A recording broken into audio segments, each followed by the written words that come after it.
Anécdotas del Centauro de los Llanos, 1815. Y Bad Boy Producciones, Venezuela.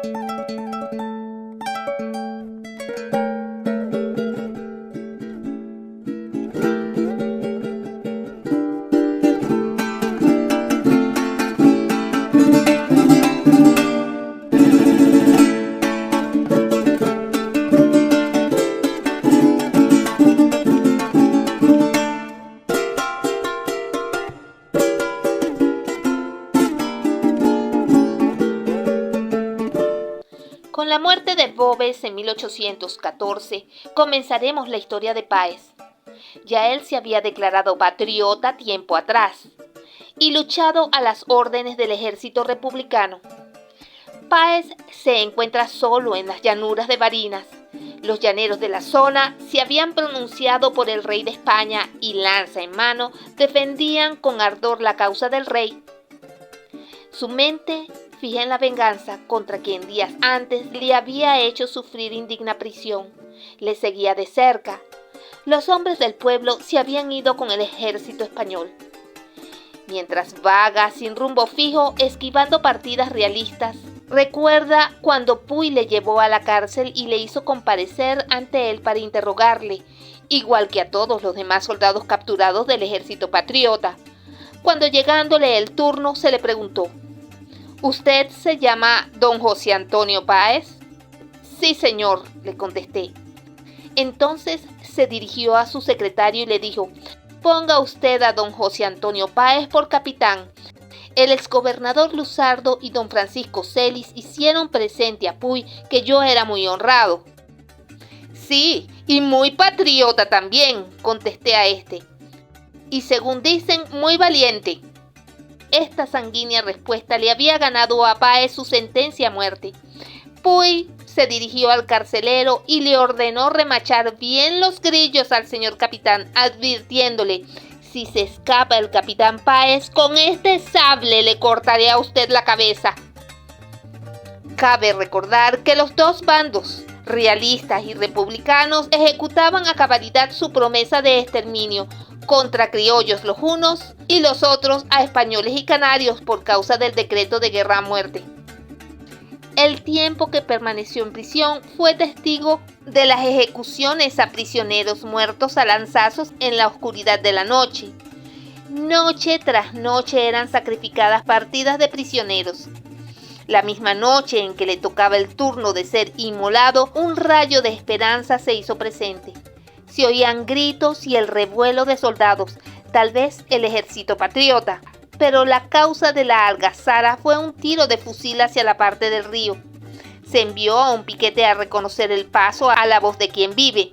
Se le contestó, según dijo después, la América libre, soldados de la muerte. Aterrorizado, Puy reunió a la tropa en la plaza y resolvió marchar a San Fernando de Apure. Su primera idea fue hacer matar a los prisioneros, como lo había verificado antes en Guanare. Pero el terror le hizo huir sin hacer matar a los prisioneros. Quería escapar de los soldados de la muerte. Este soñado ejército fue llamado después por los mismos españoles del ejército el ejército de las ánimas. Así, Páez logró liberarse del trance de la muerte a que le conducía formar parte del ejército patriota. Pasan algunos días y Páez logra consecutivamente desembarazarse de percances que encontró en su camino. No había noticias del ejército patriota y era necesario reunir algunos hombres y elementos de guerra. Vencer o morir.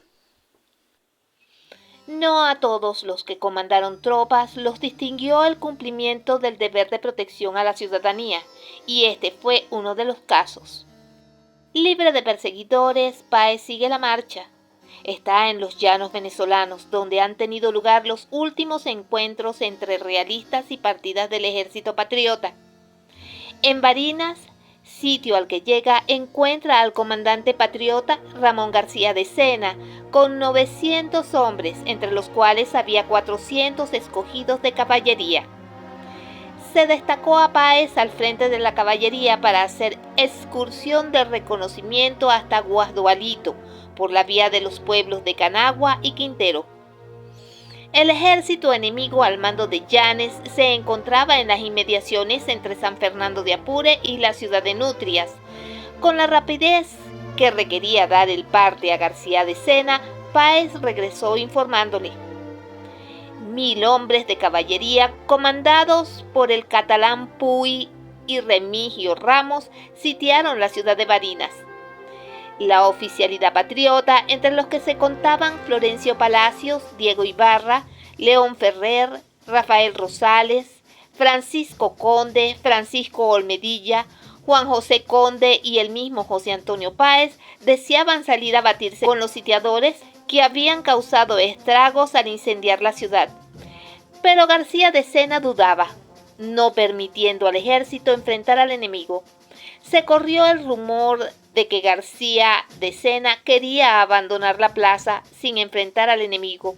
Para acallar el rumor esparcido entre la soldadesca y los pobladores de Barinas, se vio precisado a jurar repetidas veces, hasta por la cruz de su espada, lo infundado del rumor, que no había tal cosa y que saldría a abatir al enemigo, y que cualquiera que fuese el resultado, volvería a la plaza. Fue confiados en el juramento de García de Sena que 300 ciudadanos del pueblo desarmados, lo más granado de la población de Barinas, consintieron en quedarse en la ciudad para resguardo de ella. El 19 de enero de 1815 salió por el camino de Mérida la división de García de Sena, derrotando en el primer encuentro al enemigo, que huyó buscando la dirección de Nutrias. Aunque se debió insistir en la persecución de realistas derrotados y en desbandada, no se le permitió al ejército, muy por el contrario, se le mandó a hacer alto, hasta que entrada la noche se le ordenó a las tropas seguir a Mérida. Nada se le avisó a los ciudadanos que, confiados, aguardaban en Barinas el regreso del comandante García de Sena para apoyar a sus inermes ciudadanos, confiados en la palabra de Sena en volver a la ciudad. Quería García de Sena reunirse a toda costa con el general Urdaneta en Barquisimeto y no cumpliría la palabra empeñada.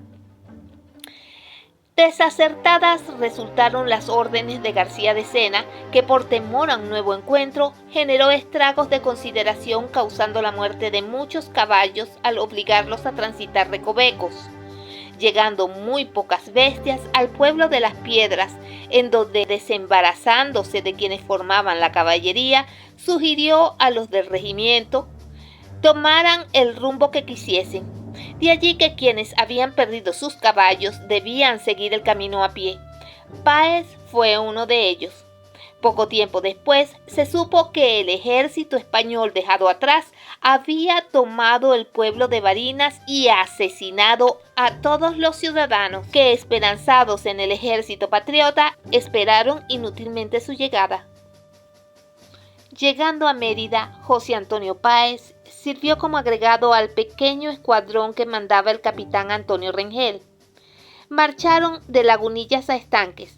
Allí se encontraba una famosa hacienda de cacao en cuya casa, al momento, se encontraba una partida de españoles. Hubo un pequeño tiroteo y la retirada de los godos hacia Bailadores. Atravesando la hacienda, se formaron en una pequeña colina, tomando los patriotas posesión de la casa. Rengel, 15 carabineros y Páez siguieron la marcha de los godos. Hubo disparos y luego Rengel con los suyos retrocedió, no obstante las instancias de Páez para que no lo hiciese, quedando José Antonio Páez solo en observación de los españoles. Siguió Páez al enemigo, observando que no podía formarse para resistir un ataque, pues el enemigo subía una cuesta que solo permitía el paso de soldados de uno a uno. Gritando «¡Viva la patria!» y fingiendo diferentes voces, cargó repetidamente contra el enemigo, matando a un sargento que se encontraba en la retaguardia. Asustados, los enemigos no supieron cómo defenderse.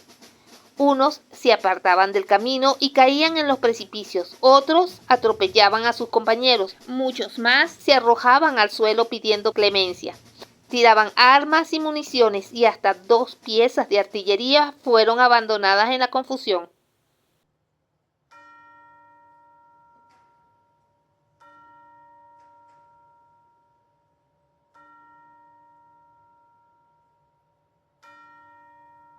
José Antonio Páez se ve forzado a echar pie en tierra y lidiar cuerpo a cuerpo con el realista José María Sánchez, tan alto y corpulento como el entonces capitán.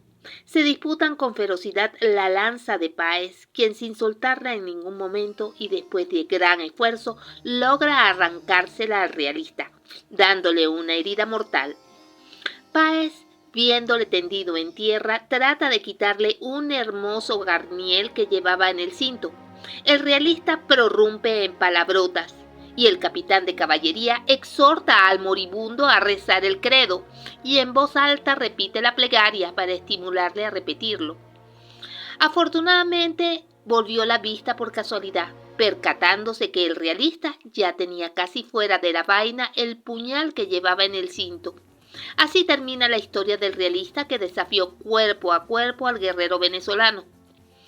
El resultado de la heroica acción de Páez, además de la destrucción de la columna enemiga, que dejó su armamento, bagaje, bandera, municiones y artillería, fue que Lizón, quien comandaba el batallón, huyó hacia el Zulia, oficiando luego al comandante realista Briceño y dándole un parte falso, donde justificaba su retirada porque una columna de caballería le había atacado, cuando solo se trató de un ardid de Páez, que viendo la oportunidad y las desventajas del enemigo, ideó la emboscada en solitario.